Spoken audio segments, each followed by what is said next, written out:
second session. And we have, it is called Toward a Spiritual Age. I request Dr. Aster Patel and Professor S.N. Joshi to please come and share.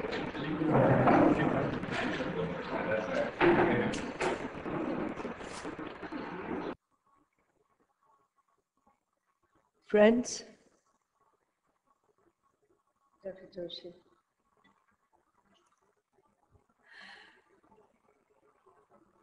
Anand was kind enough and with great affection, he invited me to come and participate in this seminar that he's holding. And I must say I've been happy to respond to him.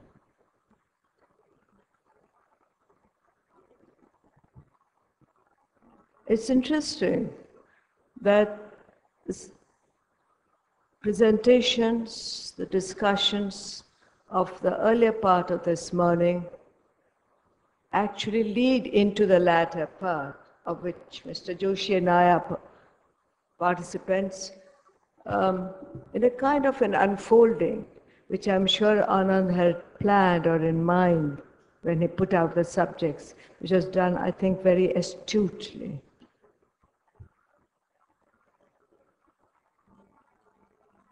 May I just begin by saying, in the time that there is, I'm of the same upbringing and lineage as Professor Binu.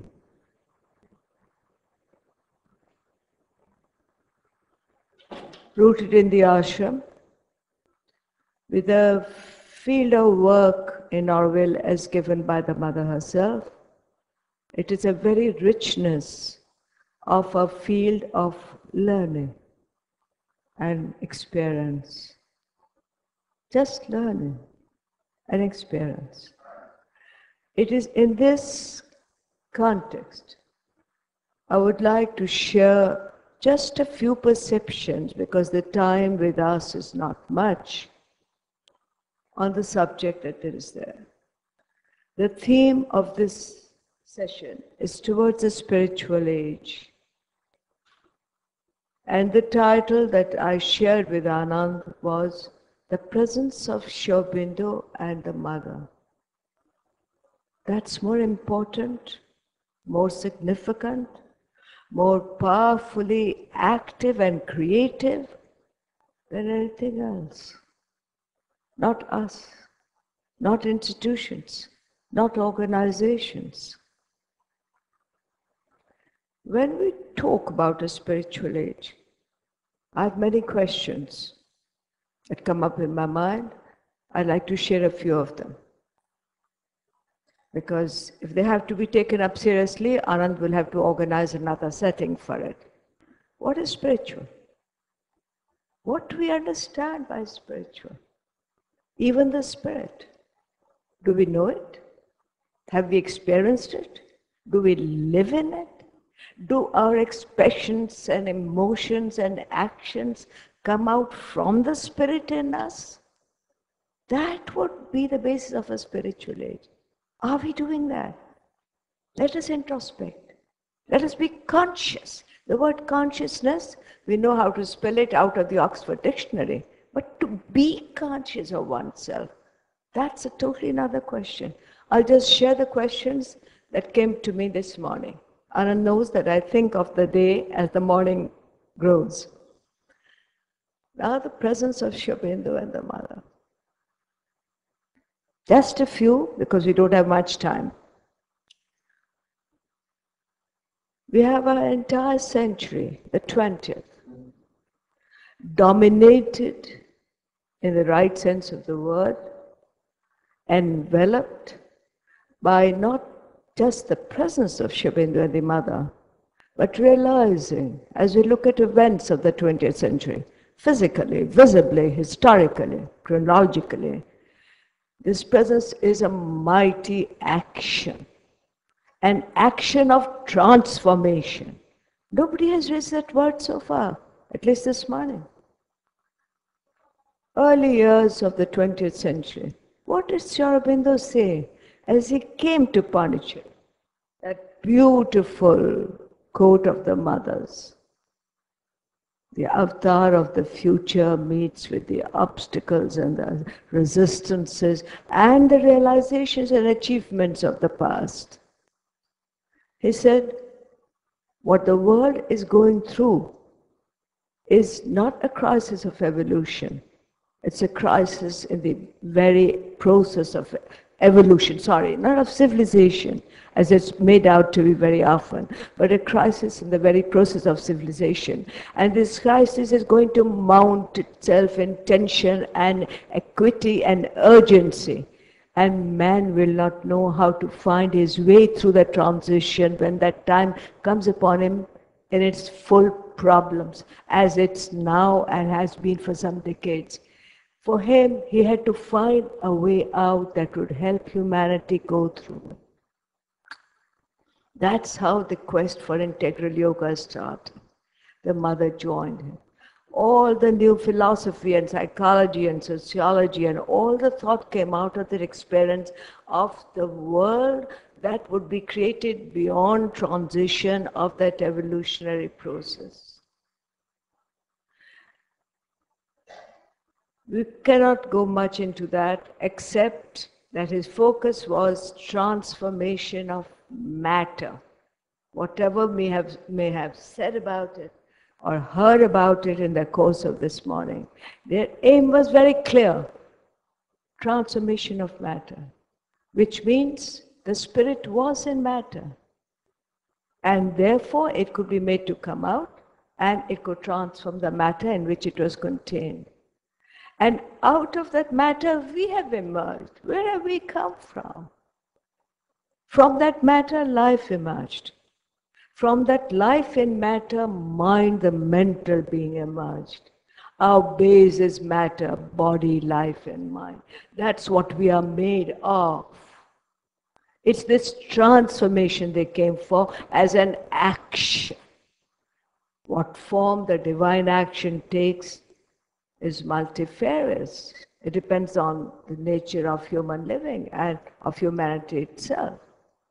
But just to go on another track, because we cannot go along this path for long enough, there isn't time for that. As we look at the beginning of the 20th century to the beginning of the 21st, we see very clearly just a few landmarks which show us the transition. The turn of the century, you have very powerful movements going on in Europe, very powerful in India and Asia. And Sri Aurobindo was part of both. In Europe, the intellectual primacy was softening towards the end of the 19th century, in fact, the middle of the 19th, but much more towards the cusp of the 2 centuries. The primacy of the intellectual was giving rise to intuitive feelings.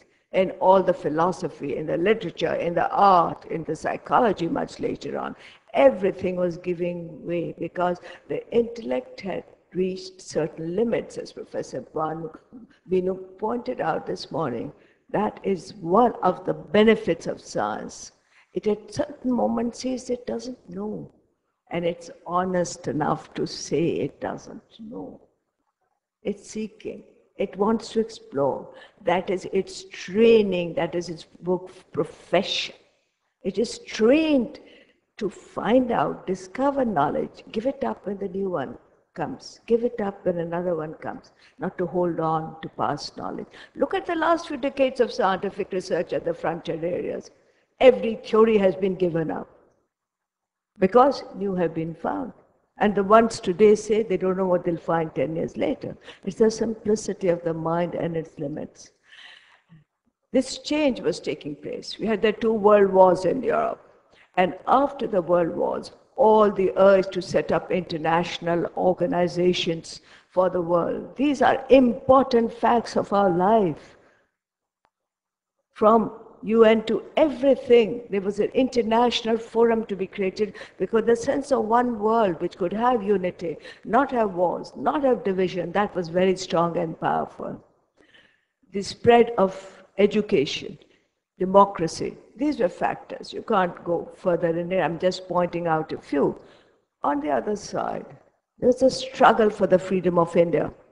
in which Aurobindo himself was the pioneer, knowing that the struggle for freedom in India would mean the freedom for the whole of Asia and of Africa.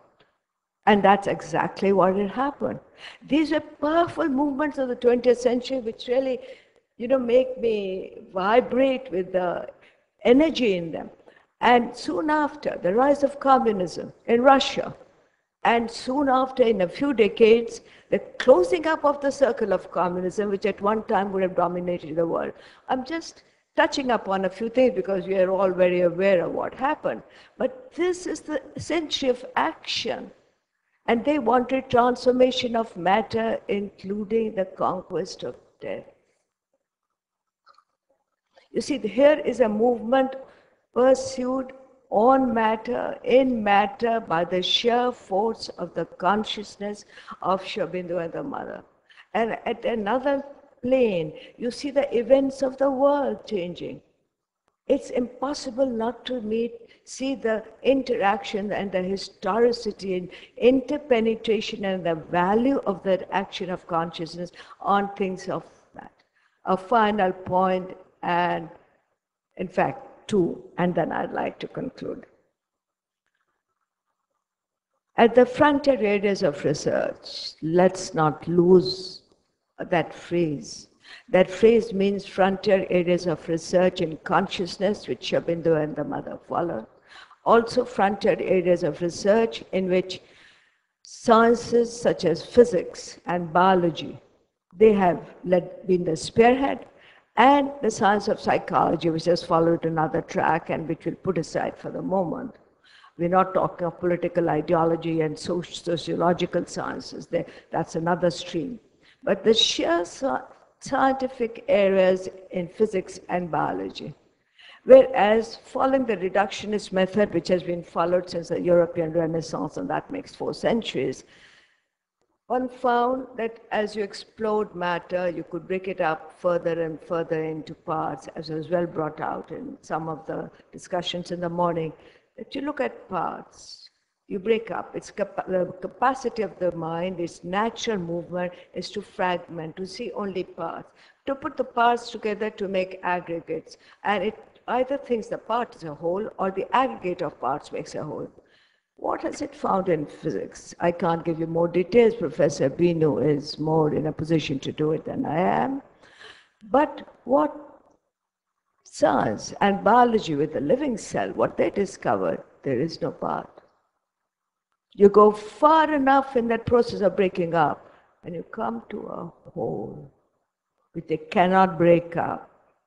And the whole is present in the parts and conditions the functioning and nature and position of the parts, not the parts that make up a whole as a sum together, this, and the other.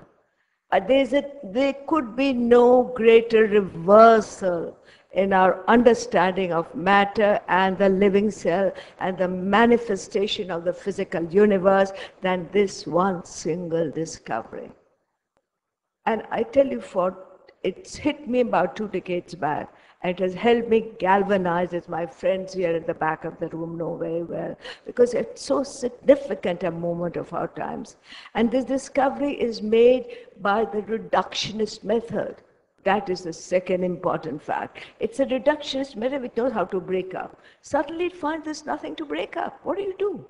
And yet, what is sounded is true, because the potency of that whole that is discovered is so pragmatic, so practical, so real, that the whole technology by which we live today, by this is done, anything, you travel, you move around, all the technology issues from that knowledge of the whole, from the simple mobile to the computer to space satellite or what have you. And the technology works, so it's not a philosopher in his contemplation or even a saint or a sage in his meditation. It is practical. The unity and the wholeness is grounded in matter. Where are you? I'm just finishing. I know the time is up. This fact of wholeness of matter, this is a critical fact. Whatever the means by which we've discovered it, but it rests in matter. At this point, I can only share what I sense. I have no idea if it's right or wrong. You have to see it for yourselves when you look at life and look at yourselves. It's not a question of evolution, continuing to evolve from matter to life to mind. Involution, which held the secret of wholeness in itself, has revealed the wholeness, however difficult it may be for us to see it and even more so to live it. If the wholeness involved in involution becomes explicit, perhaps what's taking place is mutation. It's no longer evolution as we have known it in the past, a mutation of being, a new kind of a being. And you look at a younger generation around the world, across countries, across cultures, across religions, across professions. I'm amazed at the similarities that they have. They have a kind of wideness, a simplicity, a transparency, a directness, which it seems to me are signs of a wholeness that is lived. It's for us all to make that experience, because their action, the mothers and Aurobindo continues, as we can see in our lives, because old institutions are collapsing. Everything is collapsing, the most well-founded institutions. Something new is emerging. Why are they collapsing? Those are fundamental questions. What makes them collapse? Because a new is emerging. Thank you for your patience.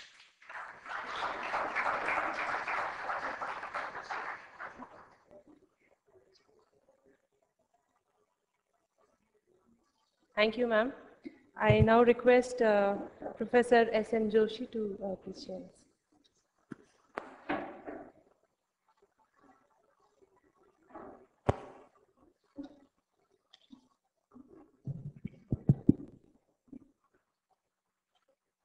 Friends, I thank Anand Reddy to give me an opportunity to be here amongst you and listen to all the talks that the learned speakers have given us. When I talked to Anand about the topic that I should speak on, he left it to me, and I thought that in the present context of the celebration of Sri Aurobindo's arrival in Pondicherry, I should speak something relevant to this event. And so I chose the topic of Sri Aurobindo, the Supramental Avatar. We know that Sri Aurobindo came here on 4th April 1910, and that gave a turning point to his inner sadhana, and he developed himself into a supra yogi. In this context, I want to emphasize two quotations from the mother.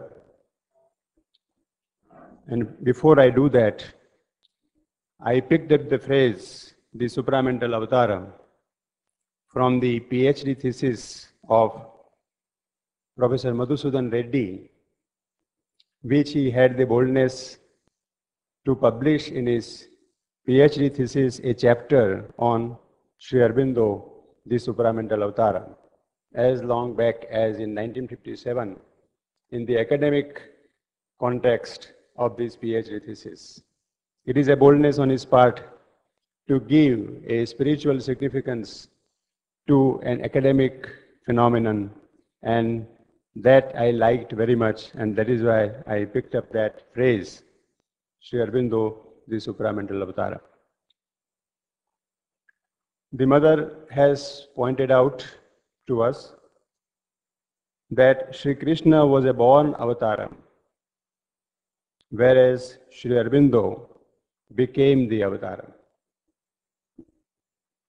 And there is another quotation by the mother, Sri Aurobindo is a permanent avatar of the Supreme, just as Sri Krishna is. So my little talk will be centered around these two quotations from the mother and few quotations from Savitri, etc. When the mother says that Sri Aurobindo was a born avatara and Sri Aurobindo became the avatara, how do we differentiate these two? And what is the significance of Sri Aurobindo becoming an avatara? This might confuse a little because we might be tended to say that Sri Aurobindo became the avatara. But we must understand that Sri Aurobindo in his inner consciousness was an avatara from the beginning. Because we know the facts that between her age of 11 and 13, she used to see Sri Aurobindo in her trance, in her meditations. And she used to call him Sri Krishna when she did not know anything about the Indian spiritual tradition. So, the outer person that Sri Aurobindo was at that point of time and what Sri Aurobindo became after 1926, these are two different things. And we must explain to ourselves as to, explain in the sense from the intuitive point of view, from the spiritual point of view, not from the mental point of view, that what is the significance of this. The greatest exposition of the theory of avatarhood or the process of avatarhood is delineated very elaborately and very superbly in Sri Aurobindo's Essays on Gita, centered around Sri Krishna's two shlokas in the Bhagavad Gita, that I come from age to age to alleviate the sufferings of the earth. Now we see this point that Sri Krishna was a born avatara and Sri Aurobindo became the avatara. The avatara theory as we know it and as has been given to us by Sri Aurobindo in the Essays on the Gita, during that turning point or at the very crucial point in the history of earth, whenever there is a turning point, the avatara descends and gives a push to this evolutionary nisus that is developing on the earth. From this point of view, the crisis at the time of Mahabharata may not have been so crucial, and therefore Sri Krishna chose to become the avatara from the very beginning, from the earth, from the birth itself, and incarnated in him the over mental consciousness out of which we get the efflorescence of the preachings of the Gita or the colloquy of the Gita.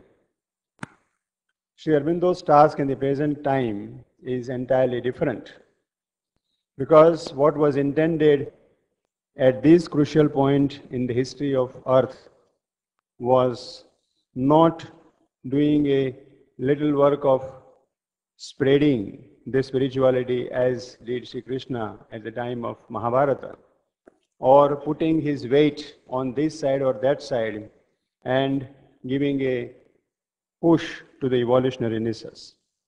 Sri Aurobindo's task at this point of time was to enlarge the spiritual scope.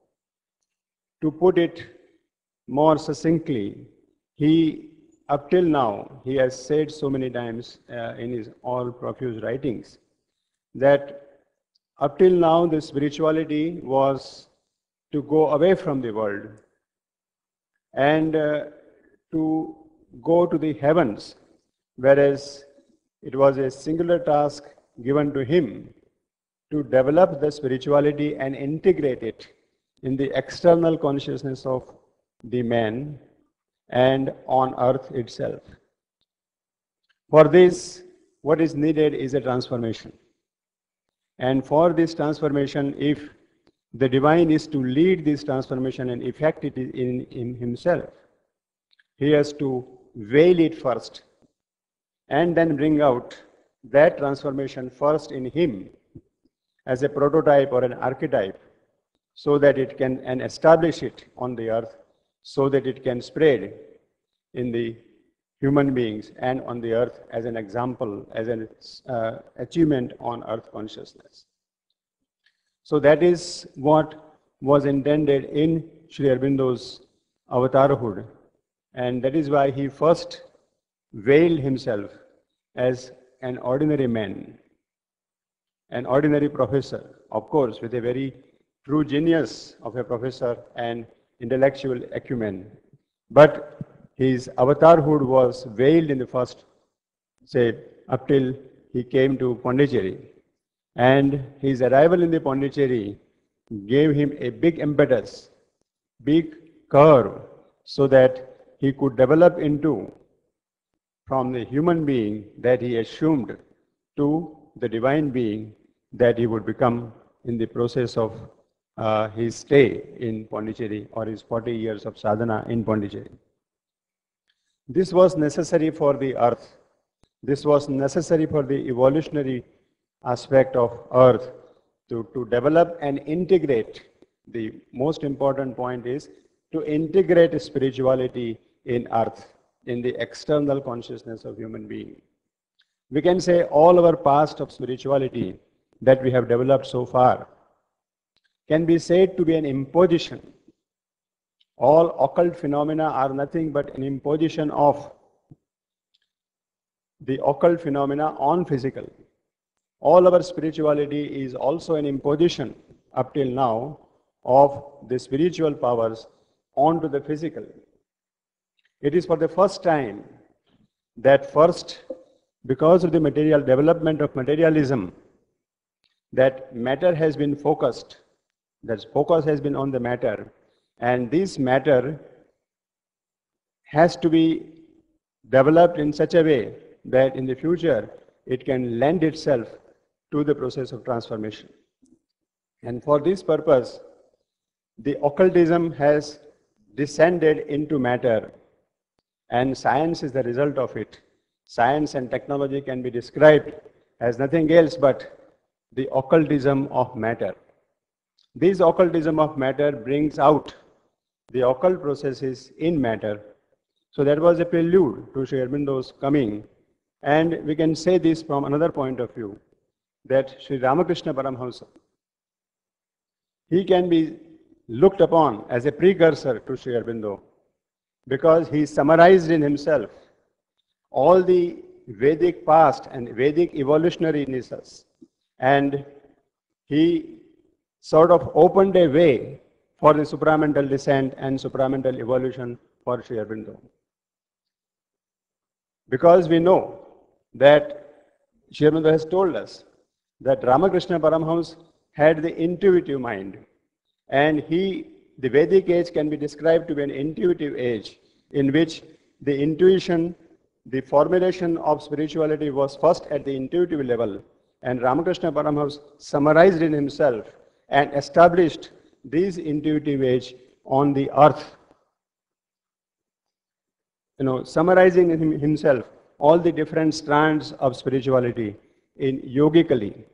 That is the way, he opened out a way for Sri Aurobindo to rise to the level of supramental and again bring it down on the earth and begin a new age. So that was the work of Sri Aurobindo, and for that it was necessary to integrate the spirituality with the earth, and the first process was the development of science and technology, because science and technology can be considered to be an integration of occult processes on the physical. We have heard that at the time of Mahabharata, there was occult processes, and all the missiles were operated from the occult power. Now the same missiles have come down on the physical, and science and technology have developed these missiles. What it means is that the occult science has come down into the physical, and this physical has lent itself to the occult processes, and science and technology are the instruments for this purpose. So this brings up the idea, or Sri Aurobindo's further progress, further effort, or his tapasya, that the spirituality must also be integrated with the physical. Spirituality must also be integrated in the external consciousness of man. And to do that, he has to assume a human face, human mind, and human personality, and then develop that into a spiritual personality and a supramental personality to be able to integrate this spiritual process or the supramental process on the earth. Integrate it with the external consciousness, with the physical substance.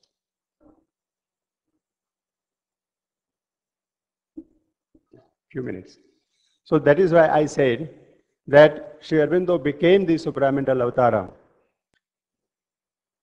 And to realize or to understand that Sri Aurobindo was a supramental avatara, we can quote from Sri Aurobindo's writings profusely, especially in his Sri Aurobindo's Gayatri Mantra. In the Gayatri Mantra, what Sri Aurobindo has said is Varam Rupam Jyotihi. The origin of this Varam Rupam Jyotihi is in the Veda, where he says, Rutena Rutam Apihitam Dhruvam Vam Suryasya Yatra Vimunjyat Yashvan Dashashata Sahatastus Tadekam Devanam Shreshtam Vabusham Apashyam. This whole point that he brings out from the Veda and the Ishopanishad 15 and 16 mantras. In this Savitri, he describes in the 11th book the Supreme Godhead that Savitri comes across, and he describes all glory and all divinity were collected here in a single form. All worshipped eyes were looked through his. He bore all Godheads in his grandiose limbs. In him, the fourfold being, the Virat, the Hiranyagarbha, the Prajna, and the Turiya. In him, the fourfold being bore its crown that wears the mystery of a nameless name. All powers were woven in countless concords here. The bliss that made the world in his body lived. Love and delight were the head of the sweet form. So in Savitri we can say that he has described his own archetype in the supramental world, that of which he was a human avatar on the physical plane. Few another points, one point at least I can say, that we have two another mantras given by Sri Aurobindo. One of them is Om Satyam Gnanam Jyotir Aurobindo, and the another one is Om Tat Sat Jyotir Aurobindo. In these two mantras, the central point is Jyoti, which is also given in the Sri Aurobindo's Gayatri, Varam Rupam Jyotihi. So in all these three mantras, what is emphasized is that on the Jyoti. The Varam Rupam in the supramental world, of which he is an avatara, is a Jyotihi.